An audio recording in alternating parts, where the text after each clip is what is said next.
Hey, welcome back everybody. Welcome back to my channel, Amused Jester. My name is Junior. Today we're just gonna talk about toys and stuff. I think I showed you guys this one before. This is my kit bashed Boba Fett. I'm magnetizing stuff to the thing so it flops down, which is what is usually seen on the movie. And I just shaved down the hands over here so this could fit. I know it's kind of split over here. I'll fix that and everything. I still have to figure out what to do with this one because the belt that I have is the one from Hasbro, so it's all plastic. So I kind of want it like on top of each other like this. Maybe that's the way I want it to do. I'll figure it out. Anyway, yeah, so this is the old one. We're gonna move that here. This is the new helmet that I want to use with it. That's the sideshow one. My tools here. A bunch of stuff on my table, as you can see. Oh yeah, that's like, yeah, unmistakably, that's a new thing that I just bought. That's the Naboo Royal Starship. I just picked that up today for $100. It's not complete. What's missing is the R5 droid, the harness, the droid fighter, and the trigger gun that's supposed to be kind of like a remote control. It's okay that I don't have those. I wasn't even thinking I wasn't really shooting for this one, because I knew that it's usually in the price range of around $150 $200, and I wasn't sure if I wanted to get it another eight stap thing that came with a droid and the missiles that I bought for $15. So I wasn't sure if I really wanted it. I knew it was supposed to be big, but it's not. I didn't realize it was going to be like over 3 feet long. It's probably 3 feet long if I were to include the measurement of that small twig over there. That's usually comes in like, it's, see how it's kind of raised like that? It bends really easily, but it's rubber, so I think it should be not a problem to bend it back. And I think I showed you guys this one.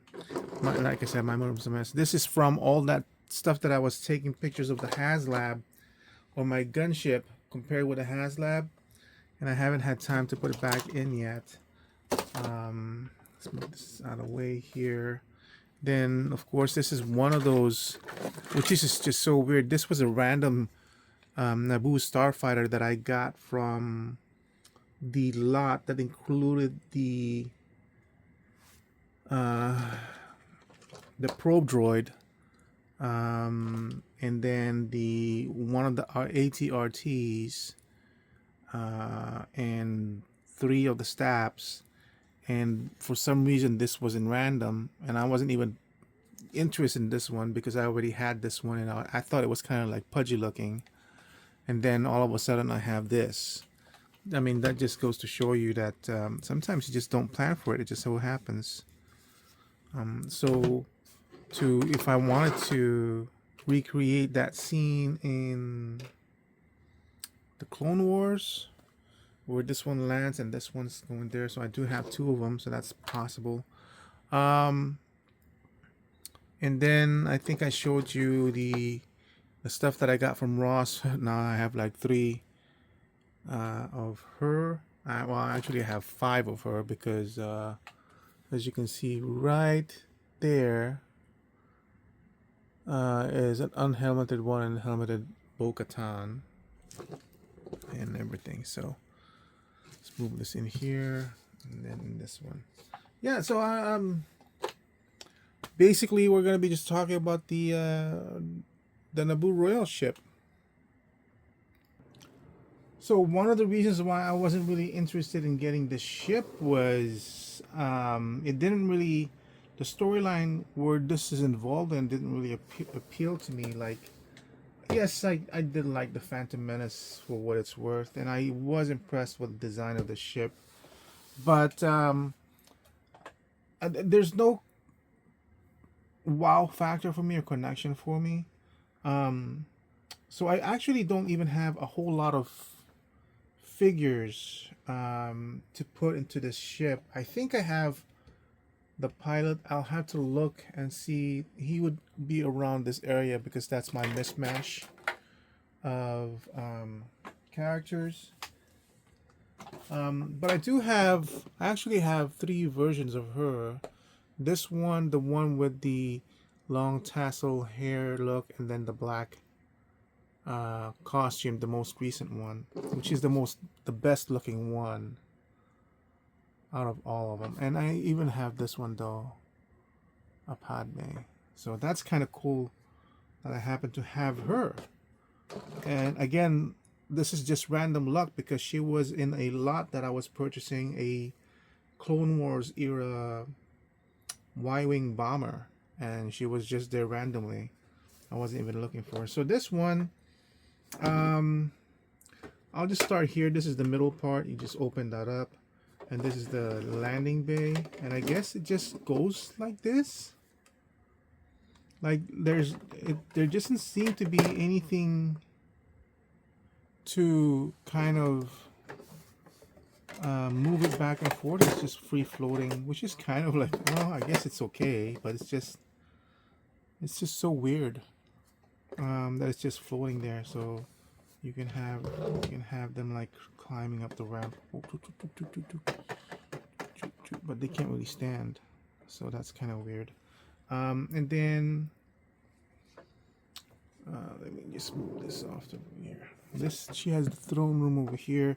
The throne room is just free floating plastic, so you can remove that if you want to, or you can just have her. You can't even have her standing there, huh?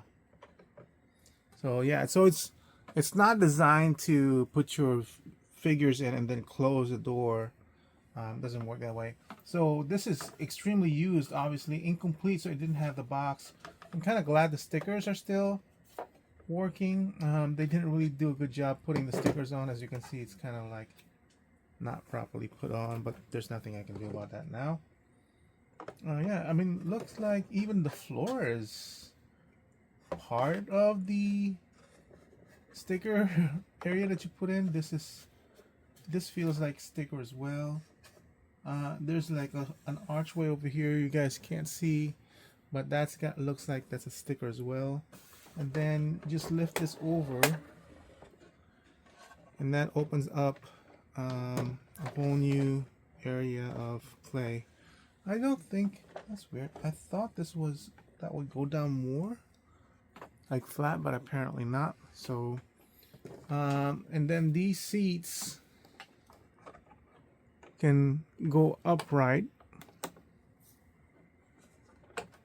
like so, and then you can put in, well, I can't put in my pilot Padme in there, so we'll just steal one of the Bo-Katans.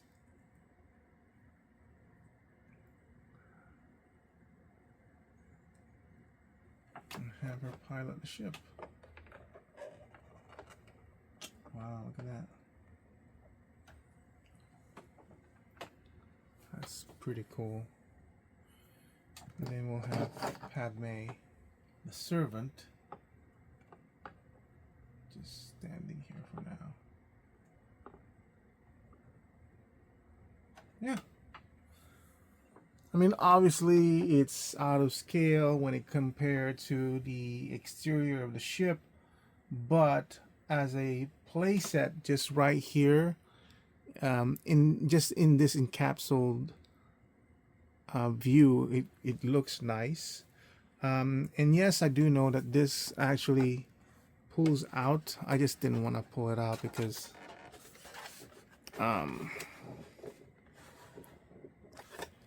I mean, it's a cool thing to play with, to be able to pull this out. I just don't think I'll be able to use it, but it does give you a little bit more playroom here, and now you can actually access the doorway here that leads to the throne room.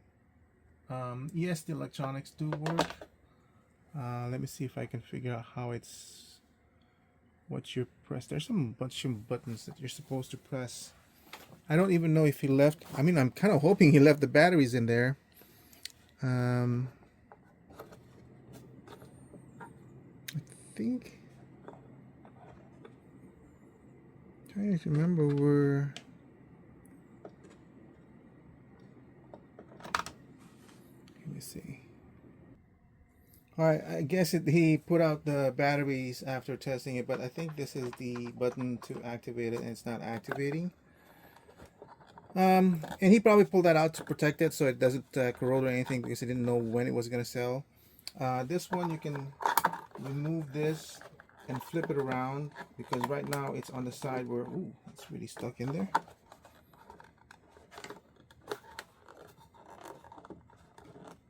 Oh, that's really stuck in there. I have to figure out how to remove this. There you go.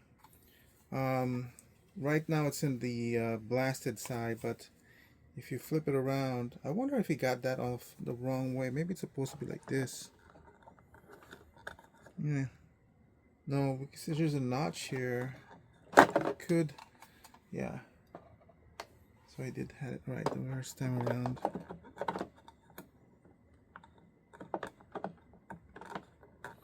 Okay. Yeah. And then this is the elevator where, let's see, where the R5 unit can go up and down.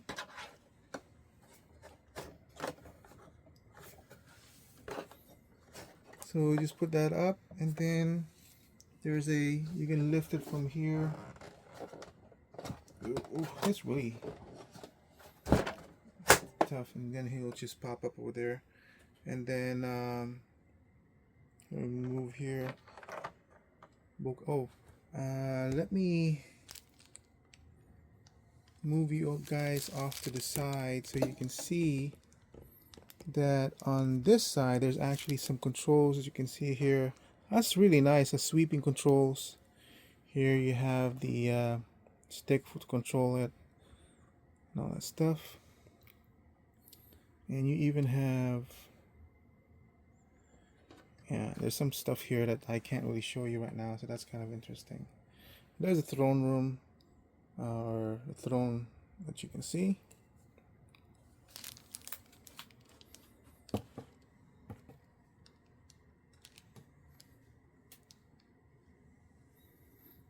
Then let me just close this really quick. So we're pretty much done here. Close that off. And now this part, put her out, does still have the yellow ship. Be careful, this one, there's an actual hinge, and it's like really floppy hinge.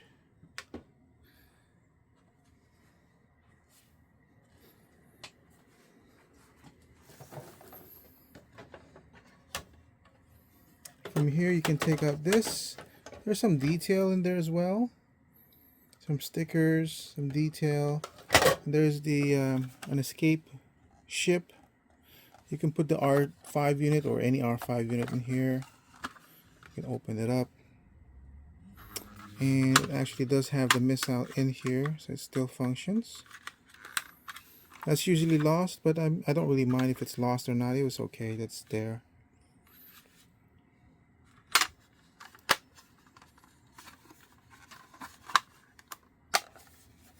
Yeah. Pretty happy. So as I said, it is missing some parts and components. That's not really noticeable if if you're just interested in the ship, and I'm only interested in the ship anyway. So yeah. All right. So now I also got this at Ross. I wasn't sure if I had it already. Obviously, it's $6. And I just look at my collection. I do have it already, but for $6, I can afford to make the mistake of um, rebuying it again or buying a second copy, um, because I wasn't sure if I did. It's still a good buy. Marvel Legends, I'm really kind of, there's nothing in there that draws me to buy any more figures, especially now that I don't know if you guys have heard, it's the prices have now gone up to $27.99 per Marvel Legends onwards. So I don't think I'll be purchasing a lot more of those. And even before it went up to $27, I was already not buying any more Marvel Legends. There's not a lot of characters that intrigue me. I pretty much have all the characters as I can think of. I would still buy Iron Man armor, different armors, just because I like Iron Man so much. But anyway, the other thing I got at Ross too is this guy. So, sometimes Micro Galaxy Squadron pays a visit in Ross. I haven't seen these NGS lines since Christmas. So I was very, very pleasantly surprised when I saw these. I don't collect Micro Galaxy Squadron anymore, because if they had been perfectly scaled with one another, I would have continued to buy them. And these are expensive. I think these are usually 13 or 14. It says here it's $12 regular price. I think these are usually like 13 or 14 or $15 a piece. And then of course the Ghost was $50, which is it's too expensive. I if I'm gonna spend $50, I'm gonna put it on a 3.75 line. But I got these, and I got all of them. There's like one, there's two, there's third one. I still have a few Micro Galaxy Squadrons. I sold most of it to my brother, or all of it to my brother, honestly. I had AT-ATs, and I had the Falcon, and I had some TIE Fighters. I sold all of that, and I only got back to it because of the Ghost, which was on sale at Walmart last Christmas for $15 instead of the $60. So I got two of those. And then as a study reference, I bought the U-wing, and then I bought Ahsoka Tano's fighter, because that was really quite interesting to look at, the way it opened up. So I have now 6 of these TIE fighters, and yes, I did take all of them at my local Ross store because they look cool. I've been looking for a Micro Galaxy Squadron. It doesn't. I don't usually take all of the stuff that's on the inventory, except for the first time. For example, like this, because if I don't take it now, I know I'm never gonna see these again. So, and I don't resell anyway. It's just part of my collection. And having 6 of it. I'm sorry, I'm yawning. It's like almost midnight here. Having 6 of it is a good enough look to create a squadron of TIE fighters. And admittedly, Micro Galaxy Squadron really is a good product. It's nicely detailed, and then it's got really good paint applications, especially for the Ghost, their premium line. And then it comes with these smaller guys over here. I wish they would sell these guys individually or in packs or lots, but when they do, they're usually expensive, which I don't subscribe to.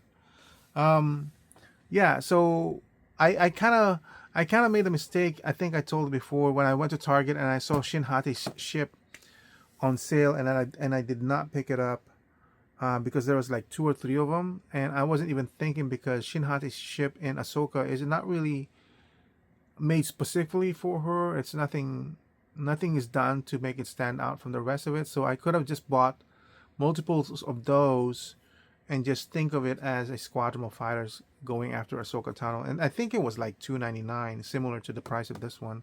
I went back the next day or a few days later, and I could not find them anymore. I did buy the what do you call it? The small ship from the Ghost. I did buy that. So technically, my thought processes when it comes to MGS is that if it's on a discount, and the ship intrigues me, then I'll buy it.